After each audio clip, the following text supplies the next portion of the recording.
예수님 당시에 수많은 볼 수 없는 소경들이 있었습니다. 여리고성 혹은 그 주변 마을에 유난히 눈을 뜨고 싶어하는 한 사람이 있었습니다. 그는 예수님이라면 볼 수 있게 주실 수 있다 하는 믿음을 가지고 있었죠. 다윗의 자손 예수에 대한 믿음이라는 것은 바로 하나님에 대한 믿음이라 그렇게 말할 수 있을 것입니다. 예수님은 그 소경을 찾아가셨고 눈을 뜨게 하셨고 마침내 도적맞은 인생을 되찾아 주셨습니다. 그런데 그 눈을 뜬 소경은 자기 인생을 가꾸기 위해서 가지 않았습니다. 바로 예수님을 따라갔습니다. 눈을 뜨고 보는 것이 그 소경의 일평생 소원이었지만 정작 눈을 떴을 때는 예수님을 따라갔다 하는 것을 우리가 살펴보았습니다. 예수님을 따랐다는 것은 눈 뜨는 것을 통해서 하나님을 보게 되었다라는 것을 우리가 의미한다고 말할 수 있겠습니다. 요한복음 9장 31절로 33절에 보면 하나님이 죄인의 말을 듣지 아니하시고 경건하여 그 뜻대로 행하는 자의 말을 들으시는 줄을 우리가 아나이다. 창세 이후로 소경으로 난 자의 눈뜨게 하였다 함을 듣지 못하였으니 이 사람이 하나님께로부터 오지 아니하였으면 아무 일도 할 수 없으리이다. 이것이 이제 이스라엘 백성들이 가지고 있는 생각입니다.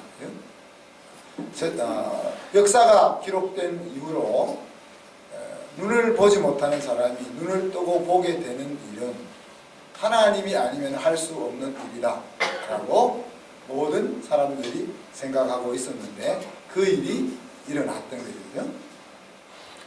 그래서 이스라엘 사람들이 편견만 가지고 있지 않다면 소경이 보게 되는 그 일은 하나님 말고는 하실 수 없는 일이라 하는 것을 누구나 생각하였다는 것입니다. 그런데 그런 일이 정말 일어난 것이죠. 그래서 이 소경은 12제자로 부름을 받은 것은 아니지만 예수님을 따르는 500여 형제 가운데 한 사람이 되었을 것이다. 그렇게 추정을 해볼 수가 있습니다. 만약에 그가 하나님을 만나지 못했다면 도적맞은 육신의 인생을 찾고 말았을 것입니다. 그러나 영원한 인생은 여전히 도적맞은 채 죽었어야 할 것입니다. 그러나 이 소경은 육신의 도적맞은 인생을 찾는 것에 멈추지 않고 하나님을 찾는 자리로 나아갔던 것을 우리가 보게 되죠. 믿음의 사람은 육신의 갈증에서 시작해서 영원한 근심으로 나아갔다 하는 것을 성경 속에서 우리가 바라보게 됩니다. 하나님의 뜻대로 하는 근심, 우리를 얼마나 하나님 앞에 간절하게 세우는지 하는 것들을 우리가 생각해 봅니다. 지난 한 주간, 한 주간이 아니지 벌써 한 달 반, 2달 가까이 육신의 힘든 가운데 여러분 살고 계신데 그 힘든 가운데서 영원한 근심을 하는 한 주간이 되었는지 모르겠습니다. 이 세상에 발을 딛고 살면서 동시에 우리는 영혼을 향해서 팔을 펴는 얻을 수 있는 저와 여러분이 될 수 있기를 바랍니다. 오늘은 죄로 인해서 잃어버렸던 인생을 되찾아 주시는 예수님에 대해서 같이 나누기를 원합니다. 많은 병자들 가운데 오늘 예수님께서 38년 된 병자에게 주목하셨습니다. 누워있는 그 사람을 보고 그가 병이 오래되었다 하는 것을 예수님은 아셨습니다. 그리고 가만히 누워있는 그에게 찾아가서 예수님이 먼저 말을 거십니다. 낫고자 하느냐? 내가 낫고자 하느냐? 사실 병자에게 내가 낫고자 하느냐 하는 말은 우스운 우문이죠. 그죠? 우문이죠. 왜 그랬을까? 근데 병으로 치자면 그곳에는 더 심한 사람들이 있었습니다. 요한은 그곳에 다른 많은 병자들이 있었다고 소개하고 있고 맹인도 있었고 다리 저는 자도 있었고 기운이 다 말라버린 그런 사람도 누워 있다고 했습니다. 그들은 모두 인생을 잃어버린 사람들이었습니다.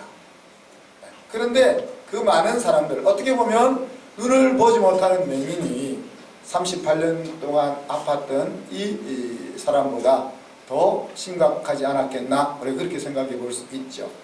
그런데 예수님은 이 38년 된 병자에게 관심을 가졌습니다. 14절 하반절에 보면 그 이유를 하나 생각해 볼 수 있는데, 더 심한 것이 생기지 않게 다시는 죄를 범하지 말라, 그렇게 말씀했습니다. 다르게 이야기하면 이 사람은 죄인이었다 하는 이야기입니다. 38년 된 병자는 죄로 인해서 이 질병 속에 고통하고 있었다 하는 것을 알려주고 있습니다. 질병의 원인들은 수없이 많죠, 그죠? 부주의에서 우리가 요즘 같으면 이 우한 바이러스는 진짜 부주의에서 계속 옮아가는 겁니다. 여러분이 코로나 바이러스 제로만 철저히 하면은 바이러스에 옮을 이유가 없는데 수없이 퍼져나가는 이유는 부주의함 때문이죠. 또 가난이 질병의 원인이기도 합니다. 가난해서 먹지 못하고, 또 가난하니 관리가 부족하고 해서 우리가 병에 노출되기도 합니다. 어떤 경우는 사람들이 의도적으로 병을 만들어서 적을 공격하는 데 사용했습니다. 그래서 고대 사회부터 이 질병을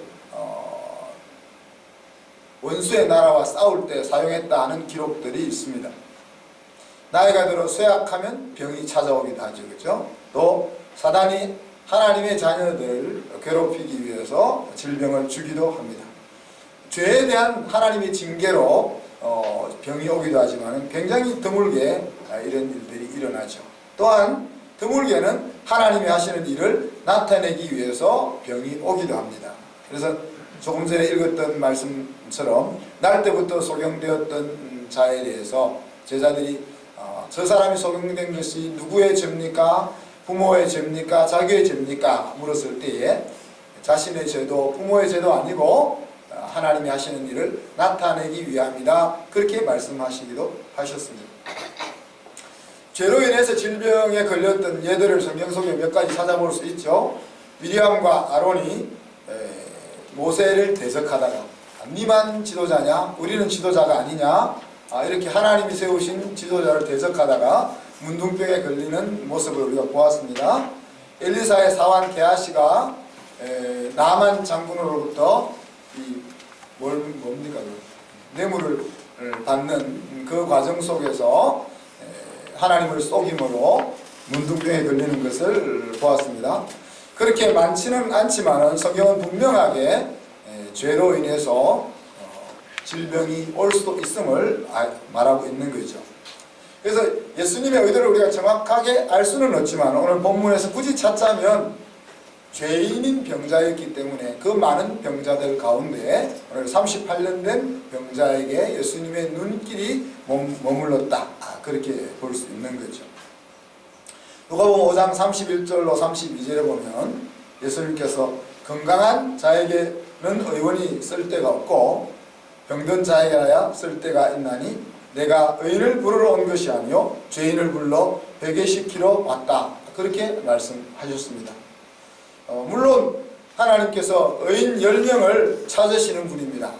그래서 소돔과 고모라가 의인 10명이 없어서 무너졌던 것을 우리가 생각해 본다면 의인을 찾으시는 하나님께서 또 의인을 부르러 온 것이 아니라 죄인을 부르러 왔다, 그렇게 하시는 말씀 속에는 더 깊은 은혜들이 담겨 있습니다. 자신을 다른 사람보다 나은 사람이라고 생각하는 그리스도인들, 또한 나은 사람이 되고 싶어 하기도 하잖아요. 그래서 우리가 율법이나 종교로 빠지기가 참 쉽습니다. 사실 믿는 자들이 안 믿는 자들과 비교해보면 세상적으로 더 정직한 부분도 있고 더 깨끗한 부분도 있고 더 의로운 부분들을 볼 수 있는 것이 분명하기는 하죠. 그리고 우리도 믿음의 길을 들어오고 난 뒤부터 더 의로운 삶을 살기 위해서 애쓰는 것도 분명하지 않습니까? 그렇지만 사실 하나님의 사랑으로 하나님 앞에 우리가 나아오게 되고 그 하나님의 사랑으로 하나님 앞에 나아오게 된 이후에 깨닫게 되는 것이 뭡니까? 내가 의인이라는 것을 깨닫기보다 의로우신 하나님 앞에 갈 때 나의 의는 흰옷에 묻은 금등 같은 의, 때 묻은 의라는 것을 깨닫게 된다는 이야기죠.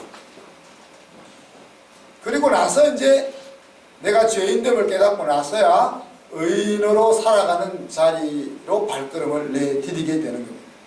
그 의인으로 살아간다는 것이 한 점 흠도 없이 한 점 실수와 잘못도 없이 그렇게 완벽하게 살아간다는 것이 아니라 하나님을 경외하는 삶을 살아가는 것이 의인의 삶이라 그렇게 말할 수가 있습니다.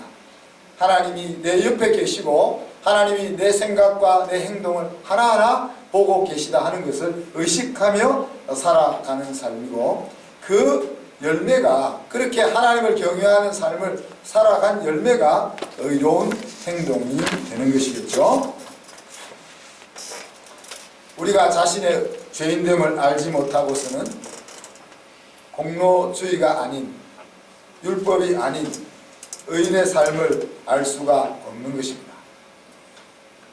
1만 달란트 탕감받은 왕의 신하와 같은 삶을 살아가는 것이고 그곳에는 하나님의 나라는 없는 것입니다. 우리가 진정으로 하나님 앞에서 용서받은 죄인이라 우리가 하나님이 나를 의인으로 인정해 주지만은 내가 용서받은 의인이라는 사실을 기억하지 않는다면 1만 달란트 용서받은 그 신하와 같은 행동을 우리가 할 수밖에 없을 것입니다.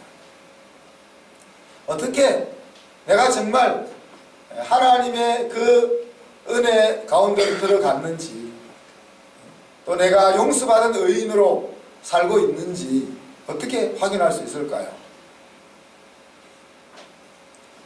나는 괜찮은 사람이야 라는 생각이 있는지 한번 스스로 질문해 보면 됩니다.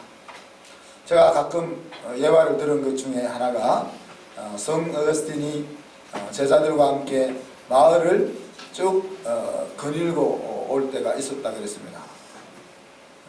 전도를 하러 가서 해놓고는 그 마을 한 바퀴 돌고 와서 전도를 다 했다 그렇게 말씀하시는 거죠.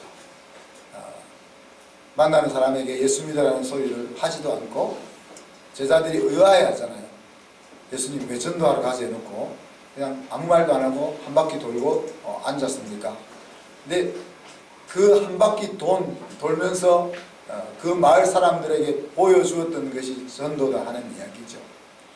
그러던 가운데 제자들이 그 마을에 옹기종기 모여서 악당 짓을 모의하고 있는 불안당들을 보면서 질문하지 않습니까? 그때 어거스틴이 한 말이 뭡니까?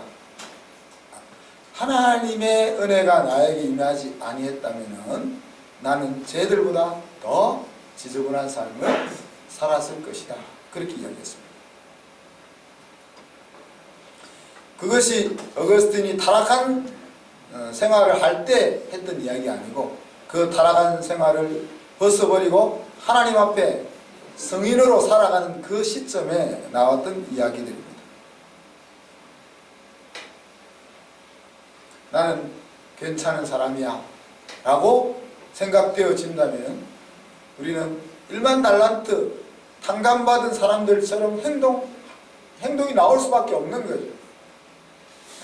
우리가 다른 사람을 바라볼 때 나보다 나은 점을 바라보면 겸손할 수가 있습니다.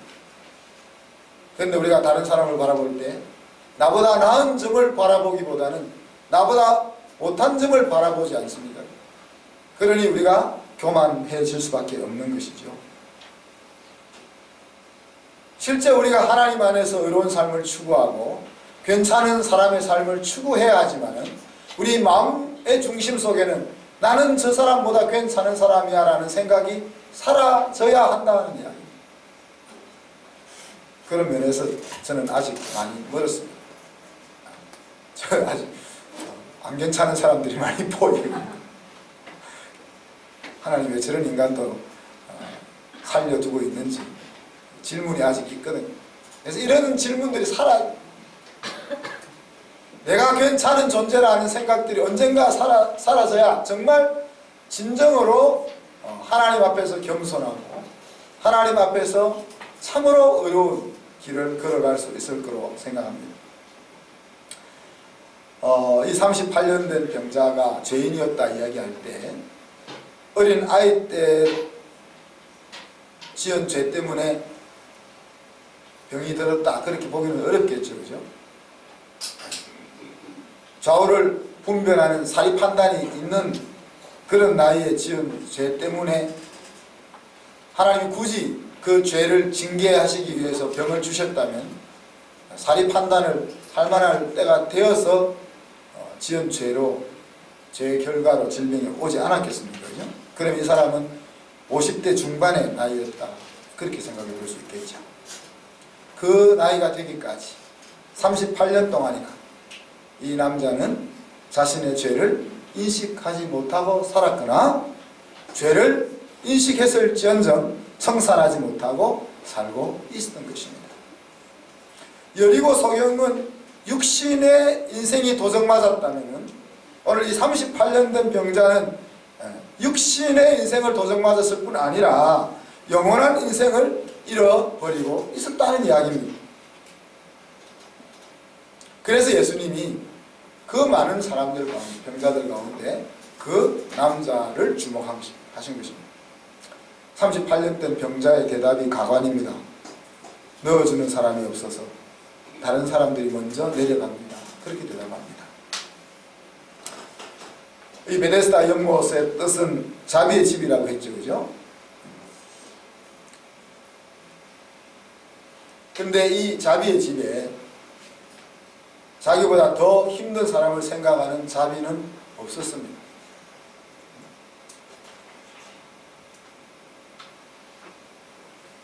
물이 부글부글 끓을 때 먼저 들어가야 나을 수 있기 때문에 몸이 덜 아픈 사람이 먼저 들어가는, 정말 더 아픈 사람이 들어가야 하겠지만 더 아픈 사람은 들어갈 기회를 얻을 수가 없고 덜 아픈 사람만 들어가는 그런 장소였습니다. 사실 자비는 자기보다 어려운 사람을 만났을 때 필요한 성품입니다. 그죠? 자기보다 나은 사람에게는 자비를 베풀지 않아도 문제가 되지 않습니다. 그죠?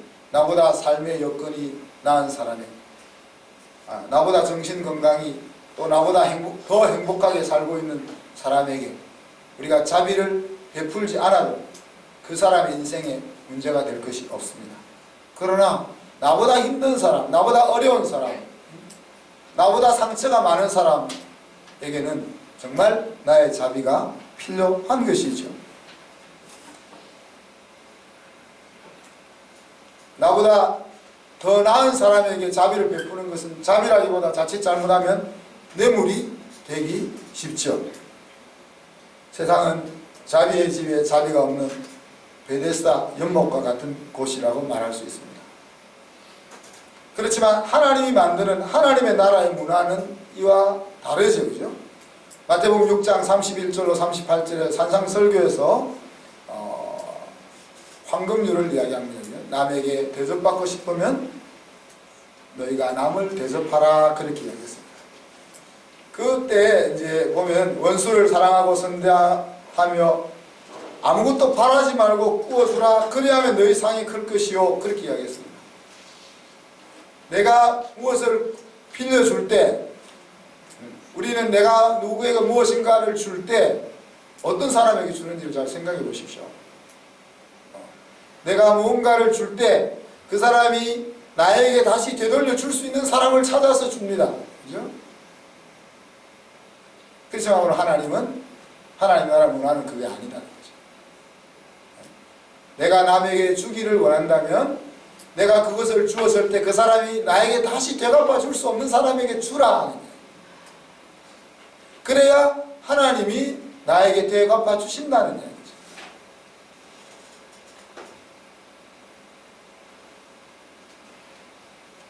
그리고 너희 아버지의 자비로우심 같이 너희도 자비로운 자가 되라. 우리의 아버지의 성품이 자비하시니까 우리도 그 아버지의 성품을 따라 자비하는 삶이 나타날 것을 추구하라 하는 이야기입니다. 하나님 나라 문화의 핵심은 사람에게 뭔가를 바라지 않고 하나님이 주실 상만 기대하는 것이죠. 그죠? 그리고 아버지 가치, 이 두 가지가 하나님 나라 문화의 핵심 키워드라고 할 수 있습니다. 38년 동안이나 병으로 힘든 세월을 이 남자는 보냈습니다. 언제부터 베데스다 연못에 와 있었는지 알 수는 없지만 자기가 할 수 있는 것은 다 해보고 나서 더 이상 할 것이 없게 된 이후에 이 연못가에 왔을 것입니다. 그리고 지금은 뭐뭐라 카더라, 정말 그 물이 부글부글 끓을 때 들어가면 확실히 낫는 것에 대한 확신은 없고 사람들이 그렇다 카더라, 뭐 일리는 있죠. 주로 부글부글 끓을 때가 되면 지하에서부터 마치 온천수가 좋은 온천에 들어가면 우리가 피부병도 나을 수가 있고 여러 가지 질병이 나을 수도 있으니까 부글부글 끓을 때 지하에 있는 여러 가지 좋은 성분들이 밖으로 드러나서 우리의 어떤 질병이 치료될 수도 있을 것입니다. 그죠? 그리고 그곳에 38년은 안 있었겠지만 그래도 오랫동안 있으면서 뛰어 들어가서 나았다고 하는 사람을 보았을지도 모르겠죠. 그죠?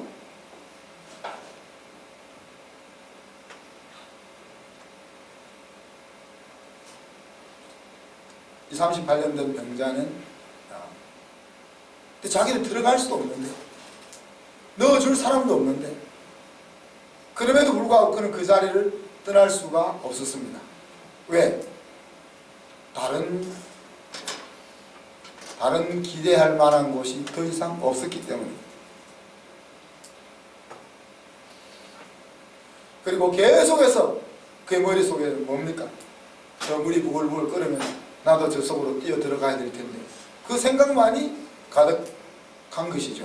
그리고 예수님께서 내가 너에게 낫기를 원하느냐 그럴 때 예도 아니고 내가 저 물속으로 들어가지 못해서 그 말을 하고 있는 겁니다. 누군가가 그 물속에 이 38년 된 병자를 넣어준다고 해서 그 병이 나을까? 오늘 우리 세상에 살고 있는 사람들이 앞에서 이야기한 것처럼 자기의 인생에 잃어버린 인생을 찾기 위해서 무언가를 향하여 열심히 달려가고 있는데 마치 38년 된 병자처럼 물에 넣어주기를 내가 돈을 많이 벌면은 내 잃어버린 인생을 찾을 수 있을 거라고 생각하고 돈을 많이 벌기 위해서 에너지를 쏟기도 하고 배우지 못해서 마음이 상했다면 그 배움을 얻기 위해서 에너지를 쏟기도 하고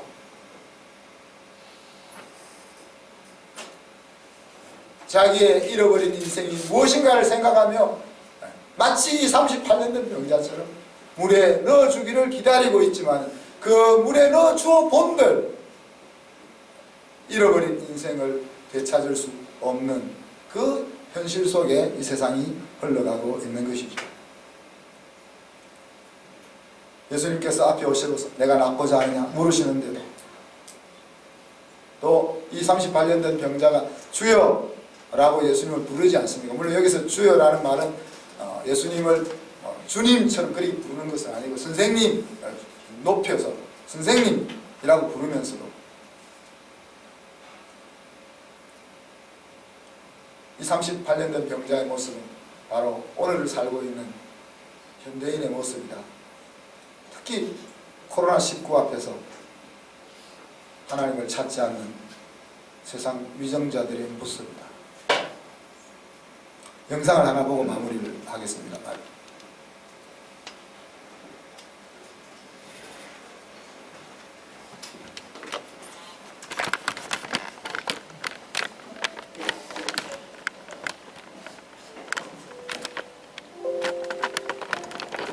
많은 어두운 악몽 같은 순간들을 지나왔지만 지난 3주 동안 여기 우리 병원에서 발생한 일들을 내가 보고 경험할 것이라고는 상상도 해본 적이 없습니다. 그 악몽은 실제로 흐르고 있고 또 그 흐름은 더욱 거대해져만 갑니다. 처음에는 몇 명이 병원으로 실려왔고 그 다음은 몇십 명 그리고 몇백 명이 몰려옵니다. 이제 우리는 더 이상 의사가 아닙니다. 우리는 그저 누가 살 수 있고 누가 죽음을 맞이하러 집으로 보내줘야 하는지를 결정해 라벨을 분류하는 사람들에 불과합니다. 비록 그들이 평생 이탈리아 세금을 성실히 납부했다 해도 그들은 죽음을 준비하기 위해 집으로 되돌려 보내집니다. 2주 전까지 나와 나의 동료들은 무신론자였습니다. 이것은 이상한 일이 아닙니다. 우리는 하나님의 임재 같은 것에 의지하지 않고 사람을 치료하는 논리적인 학문을 배웠습니다. 나는 언제나 나의 부모님이 교회에 가는 것을 비웃었습니다. 9일 전 75세의 한 목사님이 바이러스 확진자로 우리에게 도착했습니다. 그는 점잖은 분이었지만 호흡하기에 심각한 문제를 가지고 있었으며 병원까지 성경을 지니고 왔습니다. 그는 주위에 죽어가는 이들의 손을 잡아줄 뿐 아니라 그들에게 성경을 읽어주곤 했습니다. 그리고 그것은 우리에게 깊은 인상을 주었습니다. 우리가 처음 그의 전하는 말을 들을 약간의 시간을 가졌을 때도 우리는 모두 그저 피곤함에 눌리고 낙담한 의사들이었고 정신적으로나 육체적으로 끝난 상태였습니다. 지금 우리는 고백할 수 있습니다. 한낱 인간인 우리들은 매일 수많은 사람이 죽어나가는 이 상황에 더 이상 무엇을 할 수도 없는 한계에 이르렀습니다. 우리는 지쳤고 우리의 동료 2명은 사망했으며 다른 동료들은 바이러스에 확진되었습니다. 그런데 인간이 할 수 있는 일이 끝나는 거기에서 우리는 하나님이 필요함을 깨달았습니다. 그리고 짧은 몇 번의 휴식 시간이 주어질 때 우리는 하나님께 도움을 구하기 시작했습니다. 우리는 서로 얘기를 나눕니다. 치열한 무신론자였던 우리가 지금 매일 우리의 평강을 구하고 우리가 환자들을 잘 돌볼 수 있도록 우리를 도우시기를 주님께 구하는 것을 믿을 수 없다고 말입니다. 어제 75세의 그 목사님은 돌아가셨습니다. 지금까지 3주 동안 120명이 사망했고 우리 또한 모두 지치고 무너졌지만 그분은 자신의 위중한 상태와 도와드릴 수 없는 우리의 어려움, 한계에도 불구하고 우리가 더는 찾지 못했던 평강을 우리에게 가져다 주었습니다. 그 목사님은 주님께 돌아가셨으며 현재 상황이 이어진다면 아마 우리도 곧 그분의 뒤를 따를 것입니다. 나는 6일째 집에도 들리지 못했고 언제 마지막 식사를 했는지도 모르겠습니다. 나는 지금 이 땅에서 나의 무용함을 깨닫지만 나의 마지막 호흡을 다른 이들을 돕는데 줄 수 있기를 원합니다. 나는 나의 동료들의 죽음과 그들의 고통에 둘러싸여 내가 하나님께 돌아온 것에 기쁨이 넘칩니다. 나는 이제 하나님의 임재를 믿는다. 율리안 우르반, 이탈리아 롬바르디아 주 코로나 바이러스 의사.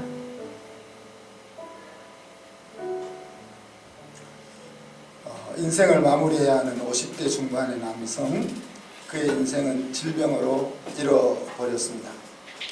그렇지만 잃어버린 인생을 어떻게 돌이킬 수도 없었습니다. 그냥 그곳에 서 있는 것 말고는 할 수 있는 것이 없었습니다. 그렇지만 예수님은 그렇게 그 사람을 끝낼 수가 없었습니다. 영혼을 잃어버리게 할 수는 없었기 때문입니다.